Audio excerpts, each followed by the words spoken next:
This presentation is on my literature review on leading inclusive schools in Alberta. It will share key information, my argument, and significance to inclusion in education. My research came about after a challenging year transitioning from an elementary teacher to a special education teacher and learning leader position within the same school. The challenge and inquiries for me began when I started to recognize barriers and misunderstandings regarding our students with challenging needs. I held perceptions of our school being inclusive. However, experience that I had with coworkers really pushed me to question what was triggering stress, frustration, and overall negativity around teaching students. I believe there is an undefined resistance to how this policy of inclusive education is perceived and influenced from school to school. Upon deeper reflection and awareness of my own assumptions of what I consider to be barriers and misunderstandings of inclusion, as well as the influence throughout the process of our coursework, my inquiry developed further. This made the change of direction in my paper. There is a growing emphasis on leadership and involvement in creating a school context that supports inclusion in Alberta. Through identifying suggestions for administrators to consider when effectively guiding teachers to be leaders and ensuring optimal learning for all students, this will demonstrate significant progress for inclusion in education. Alberta Education recently developed a new document called the Leadership Quality Standards, which will be implemented this fall. I use this document as a lens to gain insight into the expectations of a leader within my school district, and how did this document support moving inclusionary practices forward through being an effective leader.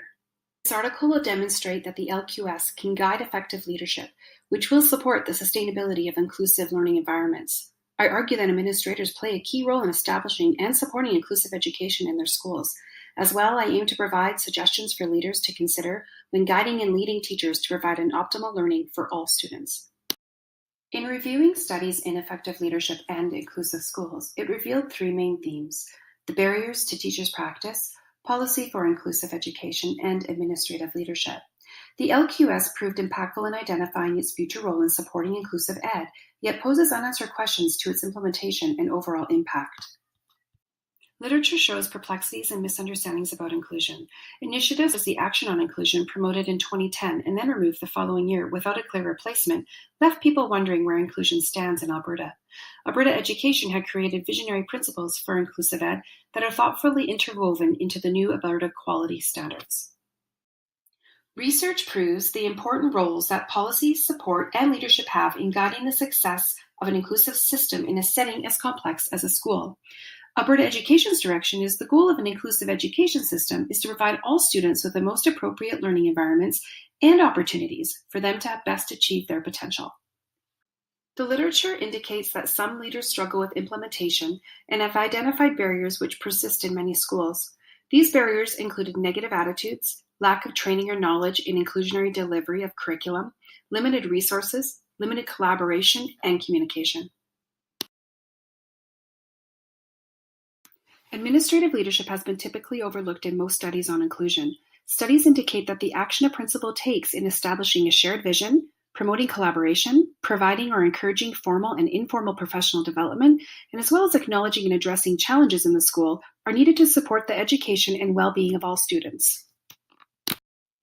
The newly designed LQS widens the scope for all educators to be considered as school leaders. By supporting teachers as leaders and embracing collaborative professionalism, the effectiveness of inclusion in Alberta will improve, and Alberta Education's movement towards inclusionary environments where all students of all abilities can learn can be fully supported. Due to the upcoming implementation of the LQS document into leadership practices in Alberta this fall, one should expect this document to change through its infancy. When looking more critically, one may wonder, how does one know they're meeting the competencies and indicators? How is this document used in practice, and is the certification delivered based on a leader's performance? How is it measured? Suggestions for administrators. Overall, research has proven to show that administrators should provide a multi-layer approach to establish effective inclusionary practices. Collaboration and communication coincide with building relational trust, which can foster through one's active and present leadership.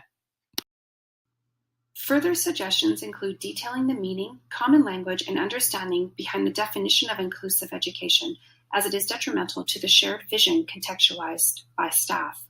Furthermore, the importance of high-quality, meaningful, and applicable professional development is ideal. as well as having an option to provide coaching from leaders. Principals require a team of leaders and teachers to develop an effective school environment. The LQS Universal Guide of Pedagogical Outcomes on Improving One's Practice. Therefore, it would seem the LQS widens the scope for all educators to be considered school leaders, providing a positive step towards teacher leadership and collaboration, directly improving inclusion in Alberta. Future research should examine the ongoing development and implementation of the TQS and LQS document as they pertain to inclusive education, as well as how do these documents support the advancement of teachers as leaders in their schools.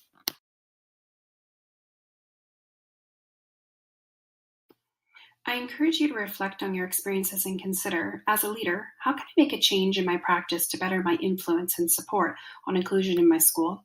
And as a teacher interested in leadership, how will I utilize the new LQS to support colleagues and influence inclusion in my school? Thank you, and I welcome any further questions you may have.